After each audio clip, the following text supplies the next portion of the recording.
Hello friends, കാതോരത്തിലേക്ക് എല്ലാവർക്കും സ്വാഗതം. അങ്ങനെ മല്ലിക വന്നിട്ട് അടുക്കളയിൽ വന്ന അർജുനോട് ചോദിക്കുകയാണ്, എപ്പോൾ നോക്കിയാലും നീ മീനുവിൻ്റെ പുറകെ ആണല്ലോടാ. അതെ, എന്താ വേണം എന്നിങ്ങനെ അർജുനും ചോദിക്കാൻ കേട്ടോ.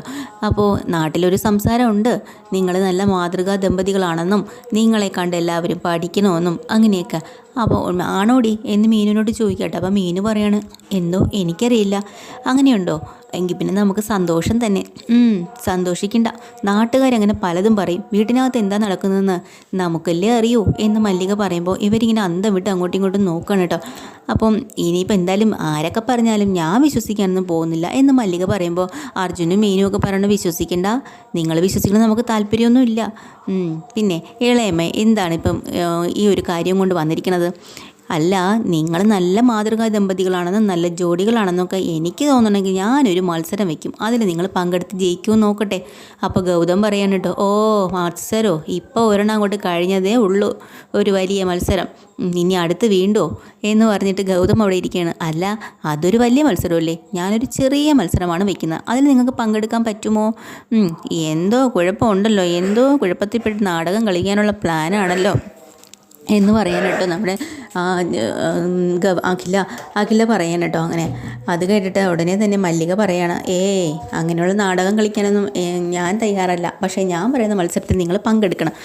ശരി, രണ്ടുപേരും സമ്മതിക്കാൻ കേട്ടോ. അവർക്ക് എന്നാൽ ഒരു കാര്യം ചെയ്യും, നിങ്ങൾ തമ്മിലുള്ള ആ ഫോണ് ഒരു 3 ദിവസത്തേക്ക് അങ്ങോട്ടും ഇങ്ങോട്ടും മാറ്റി ഉപയോഗിക്കുക, പാസ്വേഡ് അങ്ങനെ എന്തൊക്കെ ഉണ്ടല്ലോ അതൊന്നും അതിടാൻ പാടില്ല കേട്ടോ.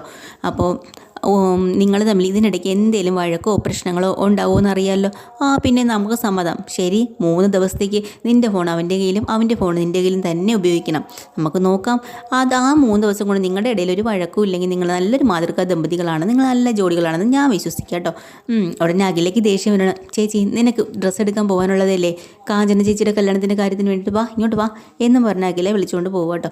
അപ്പം ഗൗതമാണെങ്കിൽ അതിനു മുമ്പേ തന്നെ അപ്പം മുറി വിട്ടങ്ങ് ദേഷ്യപ്പെട്ട് പോവുകയാണ്. എന്നിട്ട് ചോദിക്കുന്നുണ്ട്, ഇവർ രണ്ടൊരു നല്ല ജോഡികളാണ് നിങ്ങൾ പറഞ്ഞല്ലോ മത്സരത്തിൽ പങ്കെടുക്കാനായിട്ട്, ഞങ്ങളെക്കുറിച്ച് എന്താ പറയാത്ത എന്ന് അഖിലയും ചോദിക്കുന്നുണ്ട്. അത് കഴിഞ്ഞ് അവിടുത്തെ കാര്യം കഴിഞ്ഞിട്ട് പിന്നെ കാണിക്കുന്നത് വെച്ചാൽ നമ്മുടെ മീനുവിനെയും അതുപോലെ തന്നെ അർജുനനും കേട്ടോ. അപ്പോൾ മീനും അർജുനും മുറിയിൽ നിൽക്കുന്ന സമയത്ത് ഈ സമയത്ത് കാഞ്ചന അങ്ങോട്ട് വരുന്നുണ്ട്. കാഞ്ചന വന്ന് ചോദിക്കുന്നുണ്ട്, എന്താ ഇളയമേ എന്തായി എന്ന്. നീ നോക്കിക്കോ, ഞാനൊരു മത്സരം വെച്ചിട്ടുണ്ട്, അവരെ ഏറ്റിട്ടുണ്ട്, ഇതിനിടയ്ക്ക് വെച്ചിട്ട് 3 ദിവസം കൊണ്ട് ഇവരെ പിരിക്കാനുള്ള പണിയെല്ലാം ഞാൻ വെച്ചിട്ടുണ്ട്, അവർ പിരിയും എന്ന് ഉറപ്പ് പറഞ്ഞു കൊടുക്കുന്നുണ്ട് കാഞ്ചനയോട്.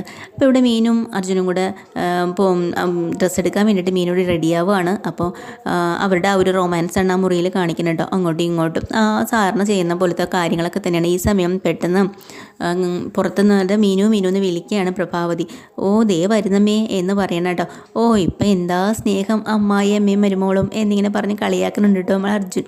അപ്പം ശരി, പെട്ടെന്ന് പോയിട്ട് വാന്നൊക്കെ പറഞ്ഞ് അങ്ങനെ പറഞ്ഞു വിടുന്നുണ്ട്. ആ പുറത്തിറങ്ങുമ്പോഴത്തേക്കിനും എല്ലാവരും റെഡിയായി നിൽക്കുന്ന കാഞ്ചനയും പ്രഭാവതിയും മഹേന്ദ്രനും ഒക്കെ ഡ്രസ്സ് എടുക്കാൻ പോകാനായിട്ട്. അപ്പോൾ തന്നെ എന്താ മോളെ നീ ഇത്ര ലേറ്റായത്, അർജുൻ മുറിയിലുണ്ടോ എന്ന് പ്രഭാവതി ചോദിക്കുന്നുണ്ടോ. മീനു നാണം കൊണ്ട് നിൽക്കുകയാണ്. ഇല്ല, എനിക്ക് തോന്നി, ഞാൻ വിളിച്ചിട്ട് നീ വരാൻ വൈകിയപ്പോഴേ എനിക്ക് തോന്നി അർജുൻ അതിനകത്ത് ഉണ്ടാവുമെന്ന് എന്നിങ്ങനെ പ്രഭാവതി സ്നേഹത്തോടു കൂടി പറയാൻ കേട്ടോ. ഇതൊന്നും കണ്ടിട്ട് കാഞ്ചനയ്ക്ക് തീരെ സഹിക്കുന്നില്ല. അങ്ങനെ ഡ്രസ്സ് എടുക്കാൻ വേണ്ടി പോവാം. ശരി, അനിൽ ഇറങ്ങിയോന്ന് നോക്കട്ടെ, വിളിച്ച് നോക്കുന്നൊക്കെ പറയുമ്പോഴാണ് അനിൽ വിളിക്കുന്നത് കേട്ടോ. അപ്പോൾ അയാൾ വിളിച്ചിട്ട് പറയുന്നുണ്ട്, ഞങ്ങളിവിടെ ഡ്രസ്സ് എടുക്കാൻ പോകാനായിട്ട് ഇറങ്ങുകയാണ്, നിങ്ങൾ ടെക്സ്റ്റൈലിലേക്ക് ചെന്നോ, ഞങ്ങൾ അങ്ങ് വരാം, എന്നിട്ട് അവിടെ വെച്ച് ഒരുമിച്ച് നമുക്ക് അകത്ത് കയറാം എന്നുള്ളൊരു പ്ലാനിലാണ് അവർ നിൽക്കുന്നത് കേട്ടോ. ശരിയാ എന്നൊക്കെ പറഞ്ഞ് സന്തോഷമായി. അത് കഴിഞ്ഞ് അവരവിടുന്ന് നേരെ ഇറങ്ങുകയാണ് കേട്ടോ. ഈ സമയം ജീവനെ കാണിക്കുന്നുണ്ട്. അപ്പോൾ ജീവൻ വിചാരിക്കുന്നുണ്ട്, കാഞ്ചനേനെ എന്തെങ്കിലും ഒരു ഗിഫ്റ്റ് വാങ്ങി കൊടുത്തേ പറ്റുള്ളൂ. ആദ്യമൊക്കെ ഞാൻ വാങ്ങി കൊടുക്കാം, അത് എൻ്റെ ഇഷ്ടത്തിനാവട്ടെ, അവളുടെ ഒരു ഇഷ്ടവും കാര്യങ്ങളും ഒക്കെ നോക്കാം, അത് കഴിഞ്ഞിട്ട് കല്യാണം കഴിഞ്ഞിട്ട് എൻ്റെ ഇഷ്ടത്തിനാവാം, അവളെ എങ്ങനെയെങ്കിലും സോപ്പിട്ട് കയ്യിലെടുത്തേ പറ്റുള്ളൂ. എന്ത് വാങ്ങി കൊടുക്കണം, ഒരു സാരി വാങ്ങിയാലോ, ടെക്സ്റ്റൈൽസിൽ പോയി നല്ലൊരു സാരി വാങ്ങി കൊടുക്കാം, അതാ നല്ലത് എന്ന് പറഞ്ഞ് ജീവനും അതേ സമയം തന്നെ ആ ടെക്സ്റ്റൈൽസിലേക്ക് പോവാട്ടോ. അപ്പം അവരവിടെ കാത്ത് നിൽക്കുകയാണ്. അനിലൊക്കെ വരാൻ വേണ്ടി ഇവർ പുറത്ത് നിൽക്കുകയാണ്. അപ്പോൾ അച്ഛൻ ചോദിക്കണം, മഹേന്ദ്രൻ എത്ര നേരമായി, ഇവർ ഇതുവരെയും കണ്ടില്ലല്ലോ. അപ്പോൾ കാഞ്ചന പറയണേ, ഞാനിപ്പോൾ വിളിച്ചിരുന്നു, അവരിപ്പോൾ ഇവിടെ എത്തുമെന്നാണ് പറഞ്ഞു വെച്ചാൽ. തിരിഞ്ഞു നോക്കുമ്പോൾ അമ്മയും മോനും കൂടെ അവിടെ എത്തിയിട്ടുണ്ട് കേട്ടോ. ഇവർ എല്ലാവരും കൂടെ ചേർന്നിട്ട് നേരെ ടെക്സ്റ്റൈൽസിലേക്ക് കയറുകയാണ്. ഈ സമയം തന്നെ അവിടെ നമ്മുടെ ജീവനും വരുന്നുണ്ട്. അങ്ങനെ ജീവൻ വന്ന് കാഞ്ചനയ്ക്കുള്ള സാരി സെലക്ട് ചെയ്യണം. തൊട്ടപ്പുറത്തെ ടേബിളിലിരുന്ന് ഇവരിവിടെ ഇരുന്ന് എല്ലാവരുമായിട്ട് സാരികൾ സെലക്ട് ചെയ്യാനായിട്ട് പരസ്പരം ഇതുവരെയും കണ്ടിട്ടില്ല. ഇതിനിടയ്ക്ക് വെച്ചിട്ട് മാലു വിളിക്കുകയാണ് മീനുവിനെ. അപ്പോൾ ഫോൺ കൈമാറിയിരിക്കുമല്ലേ ഇവർ അങ്ങോട്ടും ഇങ്ങോട്ടും. അപ്പോൾ ഫോൺ എടുക്കും. അർജുനാണ് കേട്ടോ ഫോൺ എടുക്കണ തോട്ടത്തിൽ വെച്ചിട്ട്. അയ്യോ മോനെ, ഞാൻ മീനുവിനെയാണ് വിളിച്ചത്. അയ്യോ അമ്മേ, എൻ്റെ ഫോണ് അവളുടെ കയ്യിലിരിക്കുന്ന ആ നമ്പറിലേക്ക് വിളിച്ചാൽ മീനുവിനെ കിട്ടും. പിന്നെ അമ്മ എന്താ വിളിച്ചേ? അല്ല നിങ്ങളെന്താ അങ്ങനെ ഫോൺ മാറ്റിയത്? മാലി ചോദിക്കട്ടോ. അതൊരു മത്സരമായിട്ട് ബന്ധപ്പെട്ടിട്ടാണ്, വേറെ കാര്യങ്ങളൊന്നും ഇല്ല അമ്മയെന്ന് പറയുന്നുണ്ട് കേട്ടോ. അല്ല ഞാൻ വിളിച്ചത് കല്യാണ ഒരുക്കങ്ങളൊക്കെ എന്തായിന്ന് അറിയണമല്ലോ, അതിനൊക്കെ വേണ്ടിയിട്ടാണ് എന്നിങ്ങനെ മാലി ചോദിക്കേണ്ടത്. മോഹിനി വന്ന് പുറകെ നിൽക്കുകയാണ്. അല്ല കല്യാണ ഒരുക്കങ്ങൾ എന്താ, ഡ്രസ്സ് എടുക്കലും കാര്യങ്ങളൊക്കെ നടക്കുന്നു, അങ്ങനെ പോകുന്നു, വലിയ സിമ്പിളായിട്ടല്ലേ നടത്തുന്നേ, വലിയ ആഡംബരമൊന്നും ഇല്ലല്ലോ. ശരി ഞാൻ പിന്നെ വിളിച്ചോളാം. ഫോൺ വെച്ച് തിരിഞ്ഞ് നോക്കണതും മോഹിനി അങ്ങോട്ട് വരാം കേട്ടോ. മോഹിനി വന്ന് മാലുവിനോട് ചോദിക്കണേ, എന്താ കാര്യം, ആരുടെ കല്യാണ കാര്യമാണ് ചോദിക്കണേ? അല്ല ആരും അറിയരുതെന്ന് പറഞ്ഞിട്ടുള്ളതല്ലേ മാലുവിനോട്. പെട്ടെന്ന് മോഹിനിയെ കാണുമ്പോൾ ഒന്ന് ഞെട്ടിയിട്ട് പറയുന്നുണ്ട്, അല്ല അതെ നമ്മുടെ പ്രഭാവതി ഇല്ലേ, പ്രഭാവതിയുടെ അനിയത്തിയുടെ മോളുടെ കല്യാണമാണ്, അതിനെക്കുറിച്ച് നമുക്കും ക്ഷണമുണ്ട്, അപ്പോൾ അതിൻ്റെ കാര്യങ്ങൾ ചോദിക്കാൻ വേണ്ടി വിളിച്ചത്. അത് ശരി, അതെവിടെയാണ്, സ്ഥലം എവിടെയാണ്?